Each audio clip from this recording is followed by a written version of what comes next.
नमस्कार दोस्तों, स्वागत है आप सभी का पहचान परिवार में। तो आज हम लोग फिर से स्टार्ट कर रहे हैं अपना पिछला करंट अफेयर्स देख रहे हैं 6 महीने का और स्टैटिक जीके के प्रश्न। चलिए शुरुआत करते हैं। आपके एग्जाम में इससे प्रश्न जो पूछे जाएंगे, ठीक है।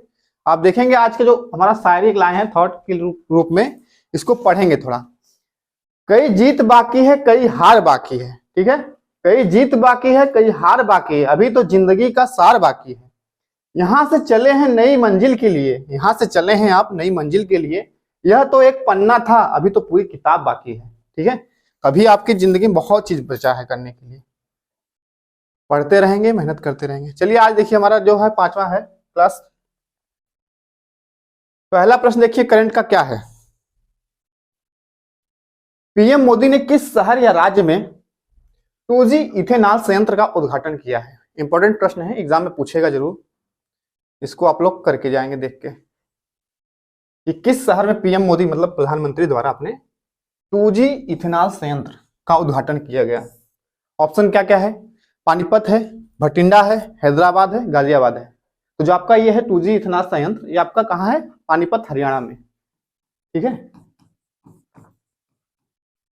आपका ऑप्शन ए सही है, पानीपत हरियाणा में। अगला प्रश्न देखते हैं क्या है। पिंगली वेंकैया नायडू जी, जिनकी जयंती हाल ही में मनाई गई है, इनको उनके किस योगदान के लिए याद किया जाता है, ठीक है। इनकी जयंती कब मनाते हैं, 2 अगस्त,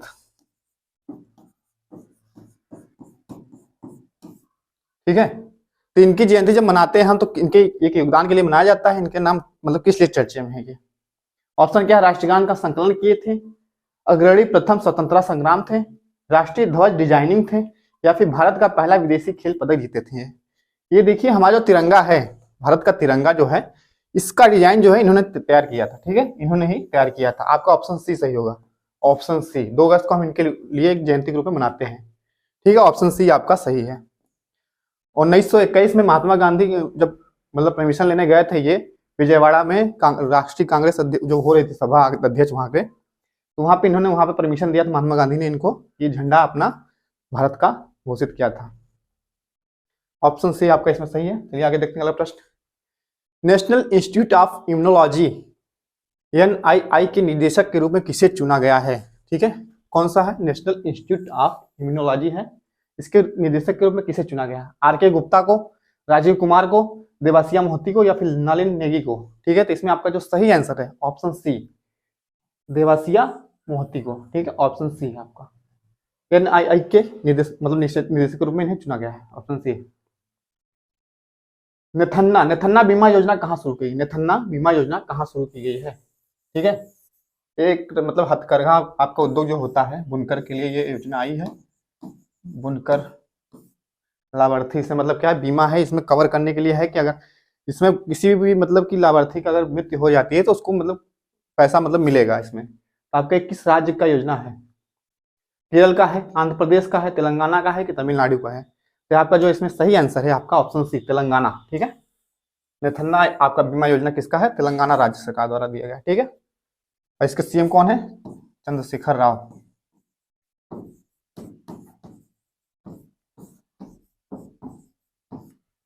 ऑप्शन आगे देखने वाला प्रश्न। निम्नलिखित में से किसे अक्टूबर 2022 में लिबर्टी मेडल से सम्मानित किया गया था, ठीक है। किसे अक्टूबर 2022 में लिबर्टी मेडल से सम्मानित किया गया था, ठीक है। कौन है लिबर्टी मेडल पाने वाला, व्लादिमीर जेलेंस्की है, रूमेन देवी है, नरेंद्र मोदी जी हैं, या फिर बजराम बेगाजी जी, ठीक है। इसमें आप देखेंगे लिबर्टी मेडल इनको Winston Churchill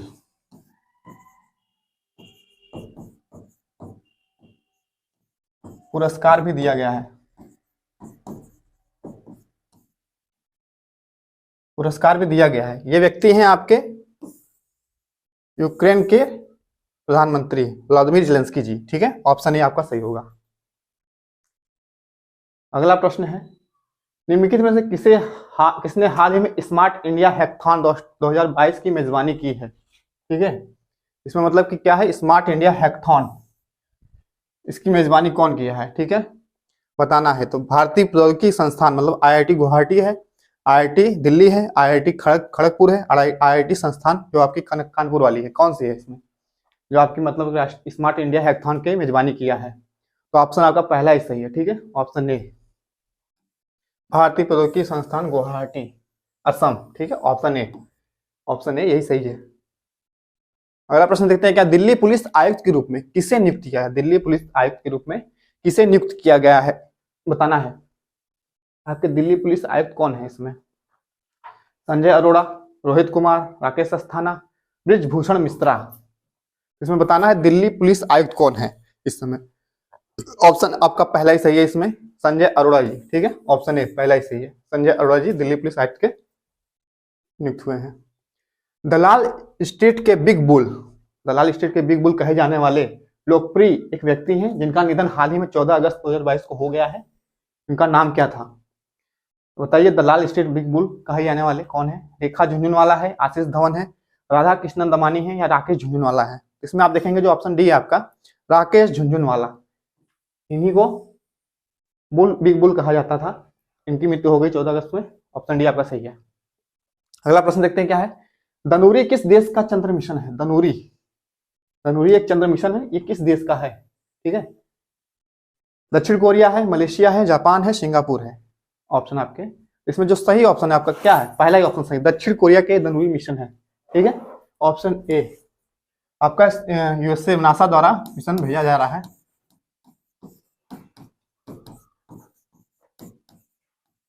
Artemis, Artemis mission है, चंद्रयान मिशन ये भी है, मतलब कि इसको 3 भाग में बांट के वहां पे मानवों को भेजने की फिर से प्लानिंग शुरू की जा रही है, ठीक है, आर्टेमिस मिशन। आपका इसमें आंसर जरूरी क्या है? दक्षिण कोरिया का मिशन है। अगला प्रश्न है, द क्राफ्ट विलेज स्कीम किस केंद्रीय मंत्रालय की एक पहल है? ठीक है, द क्राफ्ट विलेज स्कीम किस केंद्रीय मंत्रालय की एक पहल है? ऑप्शन क्या है? केंद्रीय एमएसएमई मंत्रालय है, या केंद्रीय गृह मंत्रालय है, केंद्रीय कपड़ा मंत्रालय है, या फिर केंद्रीय सांस्कृतिक मंत्रालय है, संस्कृति मंत्रालय, ठीक है। इसमें आपका जो सही ऑप्शन, ऑप्शन कौन सा सही है? ऑप्शन आपका सी, केंद्रीय कपड़ा मंत्रालय, ठीक है, आपका यही सही है। इसके जो आपकी हैं स्मृति ईरानी इसकी मंत्री हैं।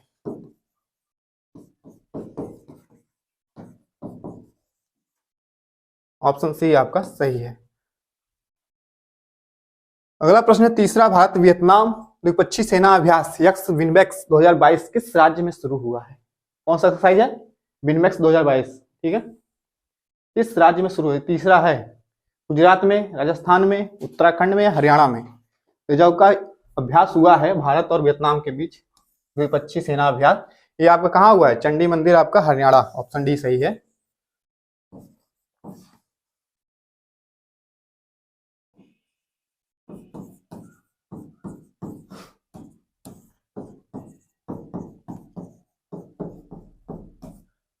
आपका ऑप्शन डी सही है। अगला प्रश्न देखते हैं क्या है, ड्रम सेंटगो का नया ब्रांड एम्बेसडर, पहला ब्रांड एम्बेसडर किसे नियुक्त किया गया? ठीक है, ड्रम सेंटगो का पहला ब्रांड एम्बेसडर क्या है? ठीक है, एक ट्रेवल प्लेटफॉर्म है,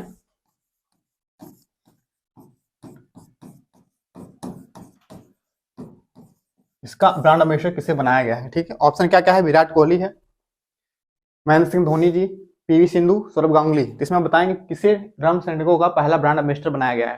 ठीक है, तो आपका ऑप्शन जो इसमें सही है, ऑप्शन क्या सही है? Option D Saurabh Ganguly, option D Saurabh Ganguly, इन्हीं को क्या बनाया गया है? इसका ड्रम सेंटगो का ब्रांड एम्बेसडर बनाया गया है। ठीक है, आपके इसमें देखेंगे गरुड़ एरोस्पेस, महेंद्र सिंह धोनी को इसका ब्रांड एम्बेसडर बनाया गया है। ठीक है, और विराट कोहली जी को इसमें स्मार्ट वॉच आपकी है, फायरबोल्ट है, नॉइज है, इसका ब्रांड एम्बेसडर बनाया गया है।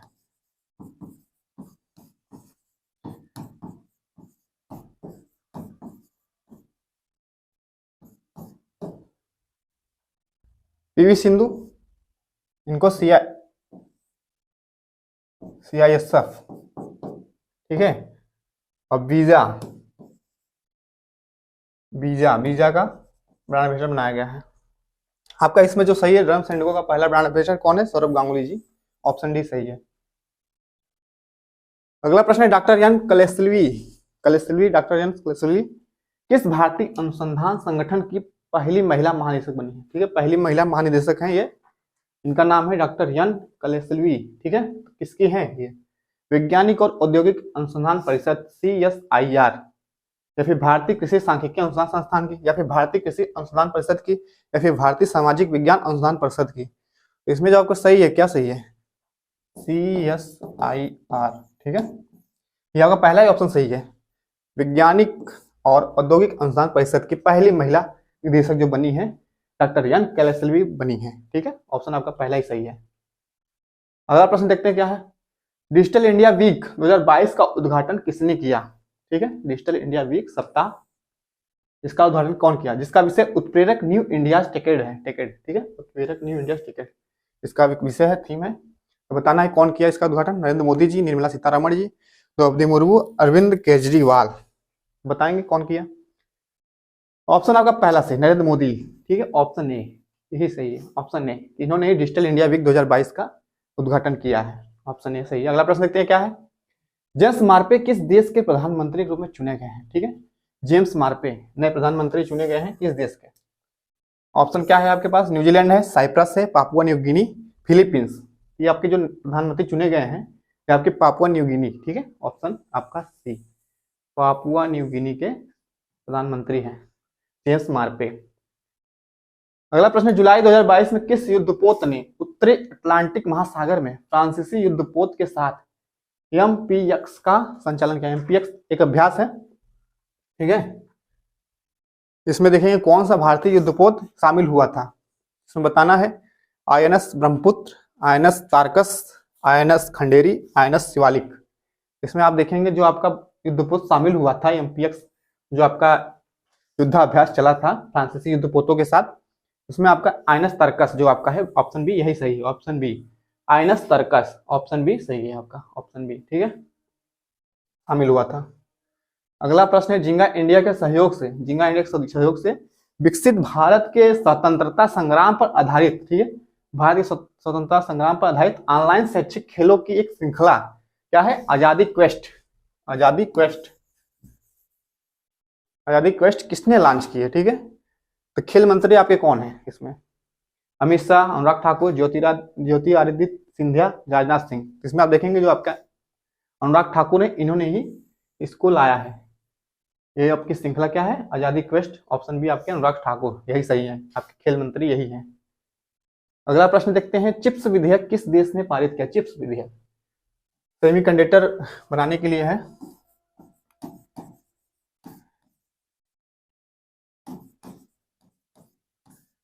अर्धचालकता जिसे कहते हैं हम लोग, इसको बनाने के लिए क्या है? विनिर्माण कार्य में आगे बढ़ने के लिए USA कौन है? संयुक्त राज्य अमेरिका ने अपना एक विधेयक बनाया है, ठीक है, चाइना को टक्कर देने के लिए। तो आपका ऑप्शन क्या सही है? बी, ऑप्शन बी आपका सही है। अगला प्रश्न देखते हैं क्या है। चर्चा में रहने वाले लिंथोई चनम्बम, लिंथोई चनम्बम का संबंध किस खेल से है? पूछा है, किस मतलब कौन से मतलब खेल खेलते हैं? ऑप्शन क्या है? तलवारबाजी है, टेनिस है, बैडमिंटन है, जूडो है। तो आप बताएंगे कौन मतलब कि क्या खेलते हैं ये आपके क्या खेलते हैं? जूडो के हैं संबंधित। क्या है? Option D judo. 54 kg मतलब जो वेट इनका है, उसमें जूडो में पहला पदक जीते हैं, पहला गोल्ड मेडल जीते हैं, ठीक है।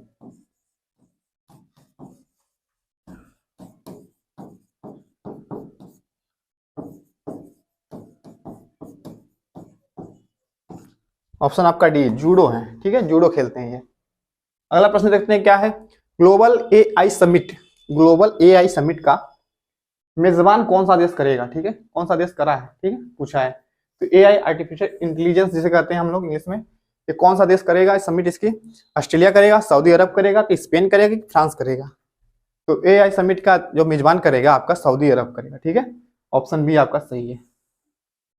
मानवता के लिए आप मतलब कि हम मानवता के लिए इसको आर्टिफिशियल इंटेलिजेंट को जरूरी समझेंगे इसमें, ऑप्शन बी आपका सही है, ऑप्शन बी, ठीक है। आज करंट 20 प्रश्न हम देखिए, चले देखते हैं स्टेट की जीके के भी 20 प्रश्न।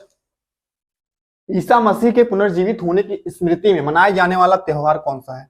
ईसा मसीह के जीवित होने में स्मृति में मनाया जाने वाला त्योहार कौन सा है? इसमें बताना है। क्रिसमस है, ईस्टर है, गुड फ्राइडे है, पाम संडे है, ठीक है। इसमें बताना है किस त्योहार मतलब बनाते हैं जब वो पुनर्जीवित हुए थे इसमें, ठीक है। तो आपका क्या है? ईसा मसीह के जन्मदिन, ईसा मसीह के जन्मदिन के दिन हम मनाते हैं क्रिसमस डे।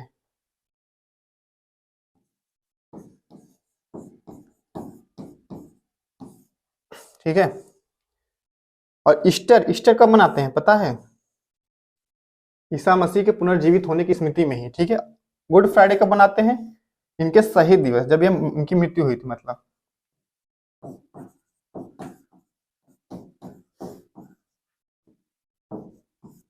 आपका गुड फ्राइडे ईसा मसीह के सभी शहीद दिवस मनाते हैं, और ईस्टर इनके पुनर्जीवित होने पर,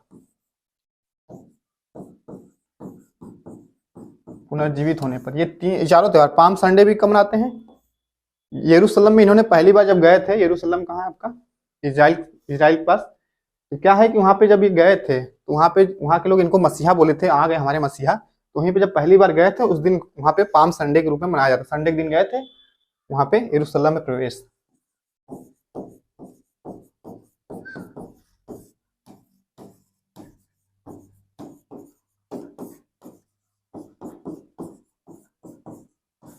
वहां पे इनका स्वागत किया गया था।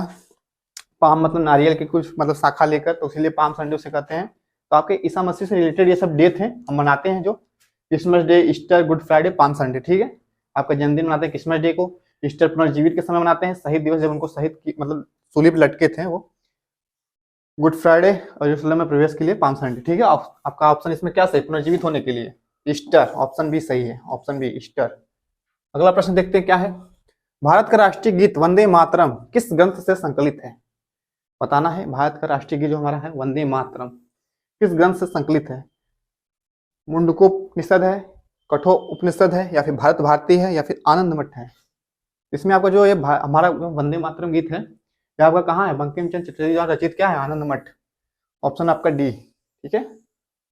आनंद मठ से लिया गया है। ठीक है। ऑप्शन आपका डी सही है। अगला प्रश्न देखते हैं क्या है। कालिदास रचित अभिज्ञान शकुंतलम का अंग्रेजी अनुवाद सर्वप्रथम किसने किया था? ठीक है। कालिदास द्वारा रचित है अभिज्ञान शकुंतलम, इसका अंग्रेजी अनुवाद कौन किया था? मतलब अंग्रेजी। ठीक है। सर रिचर्ड बर्टन ने किया था, चार्ल्स विल्किंस ने किया था, या विलियम जोन्स ने किया था, फिर मार्क मुलर ने किया था? ठीक है। इसमें बताना है कौन किया था अंग्रेजी अनुवाद। तो आपका जो ऑप्शन सी है विलियम जोन्स, इन्होंने ही इसका अंग्रेजी अनुवाद किया था। ऑप्शन सी सही है। अभिज्ञान शकुंतलम का अंग्रेजी अनुवाद कौन किया था? विलियम जोन्स ने। ठीक है। चलिए आगे देखते हैं अगला प्रश्न। सबसे अधिक स्थिर पारिस्थितिकी तंत्र कौन सा है? पारिस्थितिक तंत्र कई होते हैं, घास के होते हैं अलग, वन के अलग, जंगल, मतलब सब अलग अलग प्रकार की जैव विविधता पाई जाती है। जिस हिसाब से वहाँ पारिस्थितिक तंत्र कैसा है, स्थिर है अस्थिर है, ये जानने के लिए हम उसको बांटे हैं। तो इसमें देखेंगे कि कहाँ पे एकदम स्थिर पारिस्थितिक तंत्र पाया जाता है। सागरी में, महासागर में, वन में, पर्वतीय में, मरुस्थल में। ठीक है। तो स्थिर कहाँ है सबसे? आपका पहले ऑप्शन सागरी। ठीक है। ऑप्शन है सागरी में स्थिर रहता है। मरुस्थल बहुत कम पाए जाते हैं जैव विविधता के कारण, वहाँ पे पेड़ पौधे जीव जंतु भी कम पाए जाते हैं। आपका ऑप्शन ए आपका सही है। इसमें स्थिर पारिस्थितिक कौन सा है? सागरी वाला।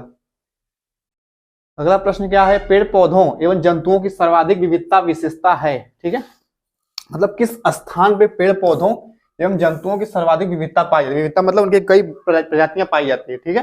तो किस स्थान पाई जाएगी इसमें? ऑप्शन देखते हैं क्या क्या है। शीतोष्ण कटिबंधीय पर्णपाती वन की है, उष्ण कटिबंधीय आर्द्र वन की है, सवाना की है, शीतोष्ण कटिबंधीय घास के मैदान की है?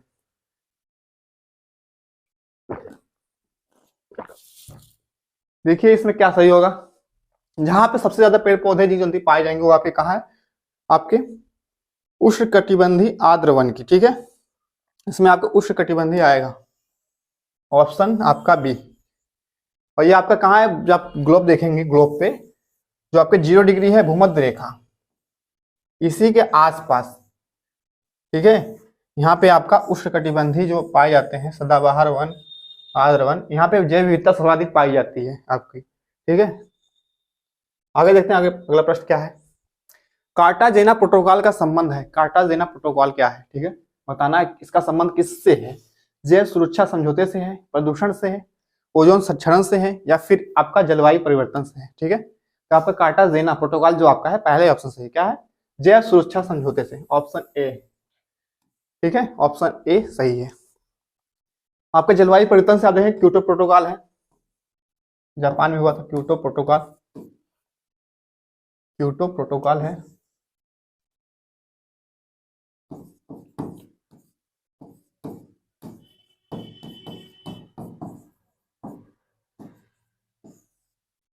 और आपका ओजोन क्षरण के लिए क्या है, मॉन्ट्रियल प्रोटोकॉल है।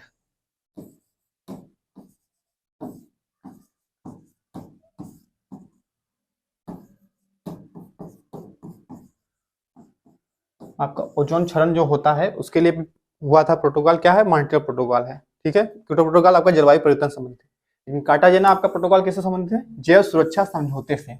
ऑप्शन ए आपका सही है। अगला प्रश्न देखते हैं क्या है, निम्नलिखित में से कौन सा गैस समूह ग्रीन हाउस प्रभाव में योगदान देता है, ग्रीन हाउस प्रभाव, ठीक है, बताना है कौन से गैस हैं जो इसमें ग्रीन हाउस प्रभाव में योगदान है।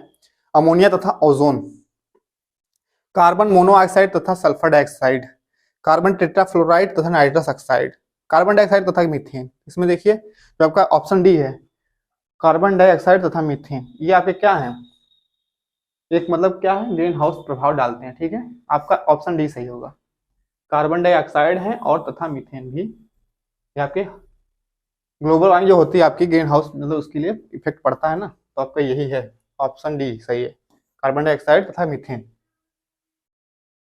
रामसर सम्मेलन संरक्षण से संबंधित था, मतलब किससे संबंधित है, रामसर सम्मेलन संरक्षण किससे संबंधित है, पूछा है प्रश्न, किससे है, जैव ईंधन से है, नम भूमि के है, या फिर वनों से है, शुष्क भूमि के है। ठीक है, रामसर सम्मेलन कहाँ हुआ था, ईरान में, रामसर जगह ईरान।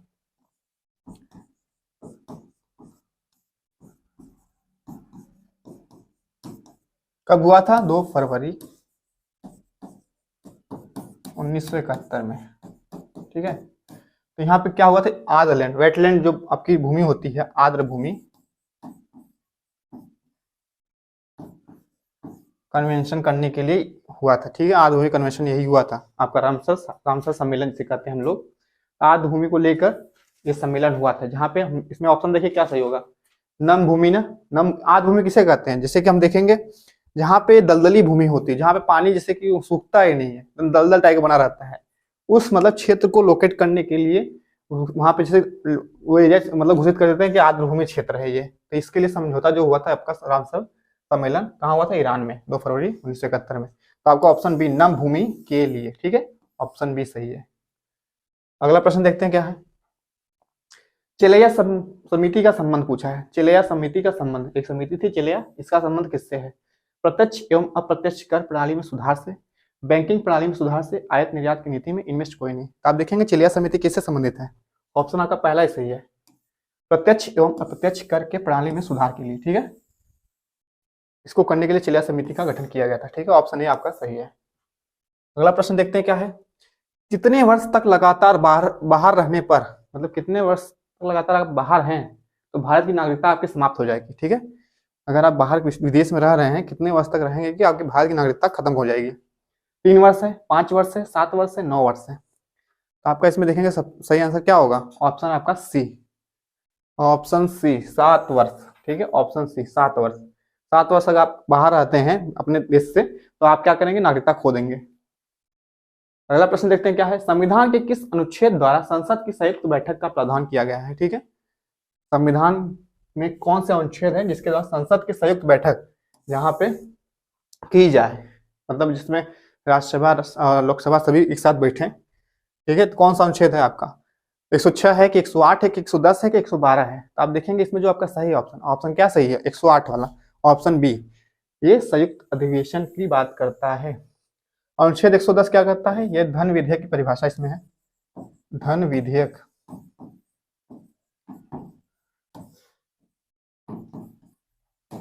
परिभाषा है।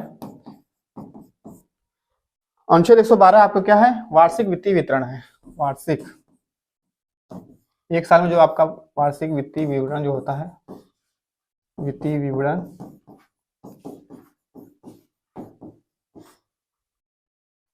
इससे संबंधित है। ठीक है, ऑप्शन आपका बी सही है, 108 संयुक्त अधिवेशन के लिए। 106 आप देखेंगे संसद के सदस्य जो होते हैं उनके वेतन से, संसद के वेतन से संबंधित है। ठीक है, ऑप्शन आपका इसमें आपका 108 सही है, संयुक्त अधिवेशन, ऑप्शन बी सही है। अगला प्रश्न देखते हैं क्या है, निम्नलिखित में से कौन सा एक पर्वतपदी पठार है, पर्वतपदी पठार। ठीक है, पर्वत भी है पठार भी है, दोनों कह सकते हैं उसको, पर्वतपदी, तिब्बत का पठार है, पेटागोनिया का पठार है, ये ब्राजील का पठार है कि बोलोविया पठार है, ठीक है। इसमें आप देखेंगे कौन सा एक ऐसा है जो पर्वत भी है पठार भी है, ठीक है। तो आप देखेंगे ऑप्शन बी क्या है, पेटागोनिया का पठार, यही आपका सही है। पेटागोनिया का पठार क्या है, पर्वतपदी पठार है, ठीक है। तिब्बत का पठार जिसे हम पामीर का पठार भी कहते हैं, पामीर का पठार कहते हैं, ये इसे क्या कहते हैं, संसार की छत कहते हैं,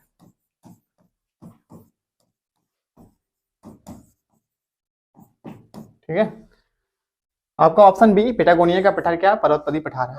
आगे देखते हैं अगला प्रश्न क्या है। दो देशांतर रेखाओं के बीच की दूरी निम्न में से किस नाम से जानी जाती है, ठीक है। बताना है कि दो देशांतर रेखाओं के बीच की दूरी निम्न में से किस नाम से जानी जाती है। आप देखेंगे देशांतर रेखा पृथ्वी कैसे खींची गई है हमारी, उत्तर से दक्षिण ध्रुवों को मिलाते हुए, ये आपकी देशांतर रेखा खींची गई है ऐसे, और हर एक डिग्री पे एक रेखा है, और पूरा गोल है तो 360 रेखाएं होंगी, 360 डिग्री है। इसलिए इसमें देखेंगे आप जो एक रेखा से लेकर दूसरी रेखा के बीच की जो दूरी होती है, ठीक है, ये आपकी भूमध्य रेखा जो बीच में है यहाँ पे सबसे ज्यादा होती है, ठीक है। यहाँ पे सबसे ज्यादा होती है, यहाँ पे सबसे ज्यादा होती है, और जो आप जाएंगे ध्रुवों की तरफ वहां पे घट जाती है, मतलब कम हो जाती है, क्योंकि वहां पे जाके मिल जाती है रेखाएं, इसलिए वहां पे कम होती है। लेकिन आपके जो दिखेंगे यहाँ पे भूमध्य रेखा पे यहाँ पे सबसे ज्यादा दिखेगी, ठीक है। तो यहाँ पे जो ये रेखा है कितनी होती है, 111 दशमलव कुछ 11.43 किलोमीटर, ठीक है। तो ये इसी दूरी को, जो आपके बीच की दूरी है यहाँ पे, चाहे जहां हो ये दूरी, एक रेखा दूसरी रेखा के बीच की दूरी, इसी को पूछा है क्या कहते हैं। बेल्ट है, गोरे हैं, काले हैं, समय पेटी है। तो आप जानते हैं इसको क्या कहते हैं, गोरे, क्या कहते हैं, गोरे। ऑप्शन बी आपका सही है, दो देशांतर रेखाओं के बीच की दूरी को गोरे कहते हैं, ऑप्शन बी आपका सही है। आगे देखें अगला प्रश्न। सूर्य तथा पृथ्वी के निकटतम ग्रह क्रमशः कौन से हैं, सूर्य तथा पृथ्वी के, ठीक है, निकटतम ग्रह क्रमशः पूछा है। देखिए कंफ्यूज होंगे आप इसमें, सूर्य तथा पृथ्वी क्रमशः, पहले सूर्य के निकट कौन सा है वो देखिए, क्या है, सूर्य के निकट बुध है, ठीक। पृथ्वी के निकट कौन है, शुक्र है, ठीक है। आपका ऑप्शन पहला सही, बुध और शुक्र, शुक्र तथा बुध दोनों देखो ऑप्शन मिल रहा है, बुध शुक्र इसमें है, तो शुक्र तथा बुध आगे पीछे किया, लेकिन क्रमशः पूछा तो पहले सूर्य का बताएंगे, सूर्य के निकट कौन है, बुध है, और पृथ्वी के निकट क्या है, शुक्र है, ठीक है। क्योंकि देखिए सबसे पहले यहाँ पे देखिए सौरमंडल में क्या है, सूर्य के बाद सबसे नजदीक क्या है आपका बुध है, फिर शुक्र है, फिर आपकी पृथ्वी है, फिर क्या है मंगल ग्रह है, फिर उसके बाद क्या क्षुद्र ग्रह के कण यहाँ पे हैं, बहुत बड़े बड़े चट्टान पत्थर जो भी, फिर उसके बाद आपका सबसे बड़ा ग्रह बृहस्पति है, ठीक है। उसके बाद शनि है, फिर अरुण है, फिर वरुण है, ठीक है। ये 8 सौरमंडल में ग्रह आपके हैं। तो सबसे नजदीक आप देखेंगे कौन है सूर्य के, यहाँ पे आपका बुध, ठीक है, बुध, शुक्र, पृथ्वी, मंगल। तो इसमें आप देखेंगे पृथ्वी के नजदीक तो शुक्र है, लेकिन सूर्य के नजदीक कौन है, बुध है। तो आपका ऑप्शन क्या सही होगा, पहला सही होगा, ठीक है, ऑप्शन पहला, बुध तथा शुक्र। आगे देखते हैं अगला प्रश्न क्या है। अंग्रेजों द्वारा रैयतवाड़ी बंदोबस्त लागू किया गया था, ठीक है। बताना है अंग्रेजों द्वारा रैयतवाड़ी बंदोबस्त कहाँ लागू किया गया था, बंगाल में, मद्रास में, मुंबई में, मद्रास प्रेसिडेंसी और मुंबई दोनों जगह, ठीक है। इसको देखेंगे हम कहाँ लागू किया गया था। ये एक मतलब कि क्या है कि व्यवस्था, भूमि व्यवस्था थी, इसमें अंग्रेजों द्वारा लाई गई थी, 3 प्रकार की थी ये, ठीक है। इसमें देखेंगे पहले स्थायी बंदोबस्त, ठीक है, और एक आपका था रैयतवाड़ी, यही जो पूछा है प्रश्न, रैयतवाड़ी। फिर उसके बाद एक था आपका महलवाड़ी, महलवाड़ी। ये 3 भू राजस्व व्यवस्था थी, अंग्रेजों द्वारा लाई गई थी। इसमें आप देखेंगे इसके जो लाने वाले थे कौन कौन थे, इसमें देखिए कौन है, स्थायी बंदोबस्त में लॉर्ड कॉर्नवालिस थे, लॉर्ड कॉर्नवालिस थे, कॉर्नवालिस। और इसमें कौन थे, मुनरो, मुनरो, रैयतवाड़ी मुनरो आते हैं, और महलवाड़ी को मैकेंजी, मैकेंजी, ठीक है। और कब लाए थे, 1793 में इसको लाए थे, 1793 में अस्थाई बंदोबस्त आया था आपका, और 1820 में आपका रैयतवाड़ी आया था, 1820 में, और 1822 में महलवाड़ी आया था, ठीक है। और इसमें परसेंटेज भी बांटा गया था, कितने परसेंट पे ये सब मतलब लागू होंगे, ठीक है। तो इसमें आपका देखेंगे कहाँ कहाँ सबसे ज्यादा था, रैयतवाड़ी में देखेंगे आपका 51% था, 51% भूभाग पे रैयतवाड़ी ली जाती थी, जो ब्रिटिश के अधीन थी भूमि जितनी, वहां पे 51% पे आपकी रैयतवाड़ी ली जाती थी। उसके बाद यहाँ पे देखेंगे 19% आपका अस्थाई बंदोबस्त जो होता है यहाँ से ली जाती थी, ठीक है। आपका कितना होगा इसमें, 9 1 10 7, आपका यहाँ बचा 30, 30%। 30% क्या हो गया आपका, महलवाड़ी। ठीक है, और ये लागू देखिए कहाँ कहाँ हुआ था यहाँ पे आपका। अस्थाई बंदोबस्त, इसमें क्या पूछा है कि रैयतवाड़ी बंदोबस्त लागू किया गया था, तो ये आपका मद्रास, मद्रास और मुंबई में लागू किया गया। ठीक है, ऑप्शन बी ये सही है। आपका ये अस्थाई बंदोबस्त कहाँ, बिहार उड़ीसा, बिहार, बिहार उड़ीसा, उड़ीसा यहाँ पे। ठीक है, और ये आपका मद्रास प्रेसिडेंसी और बम्बई प्रेसिडेंसी यहाँ पे ये किया गया था। और ये आपके मध्य प्रांत में महलवाड़ी किया गया था, यूपी में, पंजाब में, मध्य प्रांत में यहाँ था आपका महलवाड़ी व्यवस्था थी। ठीक है, ऑप्शन आपका इसमें देखें क्या सही है, रैयतवाड़ी आपका यही है, मद्रास प्रेसिडेंसी और बम्बई प्रेसिडेंसी में क्या था आपका, रैयतवाड़ी व्यवस्था था, असम में भी। चलिए आगे देखते हैं अगला प्रश्न। रणजीत सिंह को किस विजय अभियान के फलस्वरूप, रणजीत सिंह सिख राजा थे, किस विजय के अभियान फलस्वरूप जमजमा नामक तोप की प्राप्ति, जमजमा नामक तोप। ठीक है, तो एक अभियान हुआ था, इस मतलब इस अभियान में ही इनको एक तोप मिली थी जमजमा। लाहौर विजय अभियान था, अमृतसर विजय अभियान था, कि मालवा विजय अभियान था, कि कांगड़ा विजय अभियान था। तो इसमें आप देखेंगे जो इनको जमजमा नामक तोप की प्राप्ति हुई थी ये आपके अमृतसर विजय से। ठीक है, ऑप्शन बी अमृतसर विजय अभियान से ही इनको प्राप्त हुई, तो ऑप्शन बी सही है। आगे देखेंगे अगला प्रश्न क्या है, निम्नलिखित में से वह कौन था जो काकोरी षड्यंत्र कांड में फांसी की सजा से बच गया था। काकोरी षड्यंत्र, एक ट्रेन को लूटे थे जो हमारे थे, अब इसका काकोरी षड्यंत्र की जगह पे एक्शन हो गया, काकोरी एक्शन प्लान हो गया, इसका नाम बदल दिया गया है। तो ये कांड में फांसी सजा दी गई थी, तो उसमें से एक लोग को बच गए थे, वो नहीं ले मतलब मिला उनको फांसी सजा। तो अशफाक उल्ला खां थे, फिर जयेंद्र लाहिड़ी थे, राजेंद्र लाहिड़ी, फिर उसके बाद राम प्रसाद बिस्मिल, चंद्रशेखर आजाद। तो इसमें देखिए आप देखेंगे ऑप्शन डी क्या है, चंद्रशेखर आजाद। इनको ये अपने मतलब कि अपने आप को खुद को गोली मारी थी अल्फ्रेड पार्क में।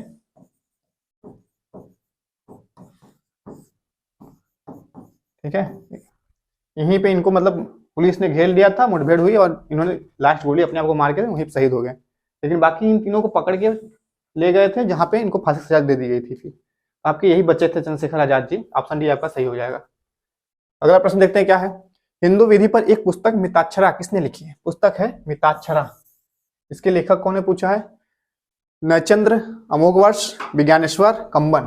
बताना है कौन है विज्ञान इसके मिताक्षरा के, आपके ऑप्शन सी सही है, क्या नाम है, विज्ञानेश्वर। ठीक है, ऑप्शन सी सही है आपके, विज्ञानेश्वर। अगला प्रश्न देखते हैं क्या है, कुछ विद्वानों के अनुसार कवि कालिदास किसके राजकवि थे, कवि कालिदास किसके राजकवि थे। ठीक है, पूछा है चंद्रगुप्त मौर्य के थे, समुद्रगुप्त के थे, समुद्रगुप्त द्वितीय के थे, कि विक्रमादित्य हर्ष के थे। ये आपके कालिदास किसके मतलब राजकवि थे, आपके चंद्रगुप्त द्वितीय। ठीक है, चंद्रगुप्त द्वितीय, ऑप्शन सी आपका सही है। आखिरी प्रश्न देखते हैं क्या है, वज्जी संघ के विरुद्ध, वज्जी संघ के विरुद्ध मगध राज्य के किस शासक ने, मगध राज्य के किस शासक ने प्रथम बार रथ मूसल, ठीक है, एक ऐसा रथ जिसमें गदा जैसा हथियार जुड़ा हो तथा महाशिला कंटक पत्थर फेंकने वाला एक युद्ध यंत्र है, ठीक है, नामक गुप्त हथियारों का प्रयोग किया था। ठीक है, प्रश्न बहुत वैसा है, ये आप मूवी देखे होंगे बाहुबली, उसमें भी दिखाया ये चीज। तो आपका ये कौन से मगध के राज मतलब राजा थे, शासक थे जो इसका प्रयोग किए थे वज्जी संघ युद्ध में, बताना है। ऑप्शन क्या है, अजातशत्रु है, चंद्रगुप्त मौर्य है, कालाशोक है, उदयन है। इसमें जो आपके हिरण्यक वंश जाते हैं चलते हैं, बिंबिसार, अजातशत्रु, उदयन, उसी में एक आपके हैं अजातशत्रु, मगध पे राज किए हैं। ऑप्शन ए आपका सही है, इन्होंने अपने मतलब कि वज्जी संघ के विरुद्ध ये हथियारों का प्रयोग किया था। ठीक है, तो आपका ऑप्शन क्या सही है, अजातशत्रु।